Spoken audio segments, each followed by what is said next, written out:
Hello, and welcome to Everyday Women, where everyday women are celebrated in every way. This is Open Dialogue, and I'm your host, Stacey Lewis.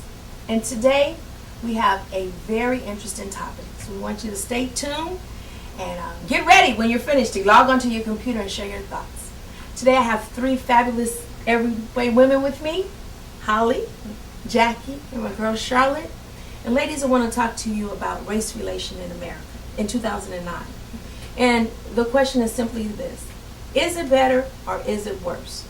There was a lot of conversation about the election of President Obama and what that has done for race relation. But I really, in this conversation, want to just kind of separate that piece of it. In general, do you think that race relation in 2009 is better or worse? I think it's greatly improved from what it was when I grew up in the 60s. I grew up in the South, and it was horrible.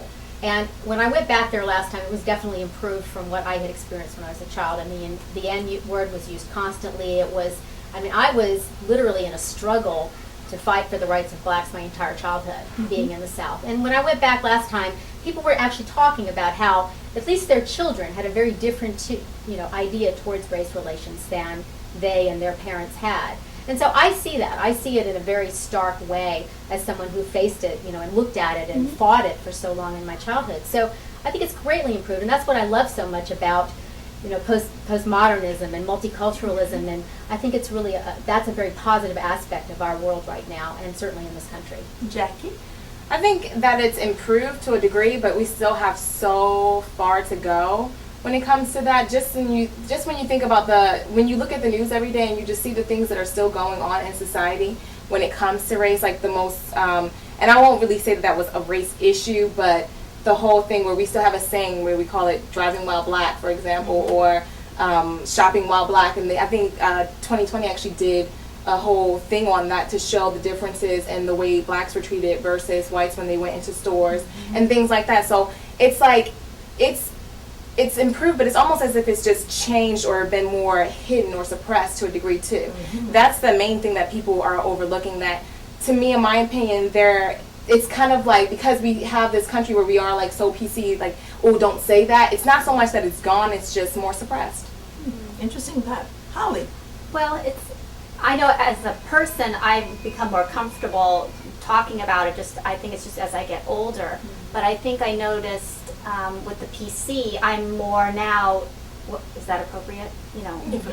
Is that Right. Should I say that, or is that the right term, or that sort of thing? So I think on one hand, I know that in my own body, I'm more comfortable about talking and comfortable with people and sharing ideas just in general, different cultures and things like that. I'm more inclined to ask somebody about their religion and to ask questions because I really want to know, and I'm generally, whereas before I might be a little bit afraid to do that. But I also now am very much more aware of the PC aspect of it, because I think the media and everybody is sort of, putting labels on things. Is that PC? I think, because I can even tell by the hesitancy of the panel and some of the dialogues that we've had, we've been, going at it. But the hesitancy here, I think now we're getting a little bit more comfortable talking about it. But I think Jackie said a point that I'd like for us to elaborate on, and that's it being suppressed.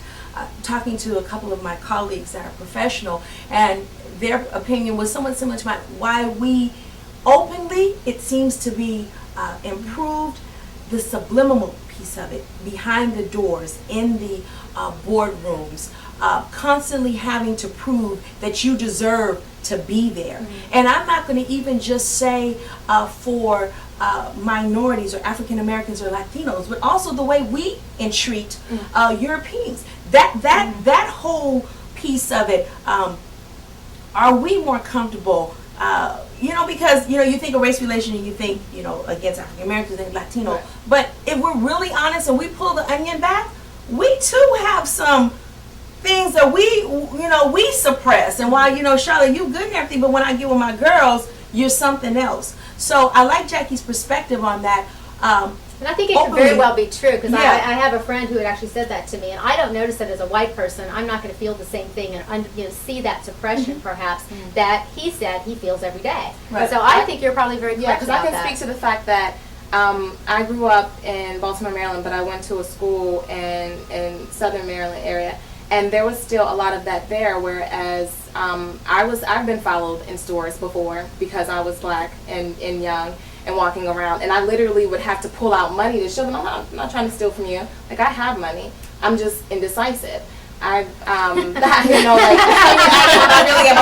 was shocked. I can make a decision. I can't. Yeah, I'm not trying to take your goods. I'm just trying to decide. I had someone personally just follow me around, and then I would go to the manager and speak to them and say, I was going to sit there. And this is true. I liked it when the stores had people making commissions, because that person had just lost their commission. Right. On the point that I was actually going to shop there. It's a store I shop there all the time, but you're following me doesn't make me want to buy there or anything, and I stand up for that. I've even been, I've had friends who've gotten pulled over just on the fact that nothing more than that they were black males driving. But let's think about this. Let's even take it right. We have the first African American president, okay, and we also have for the Republican Committee, we have the first African American president of the Republican National Committee. So you think about all these things, and I guess from my perspective, and I keep this before me, I just want to make sure that as a people, we don't think that we arrived. We have arrived. Oh no, we've made some headways, but for every one of those placements, there's still so far to go. So many people who can't even get into the door. Right. And so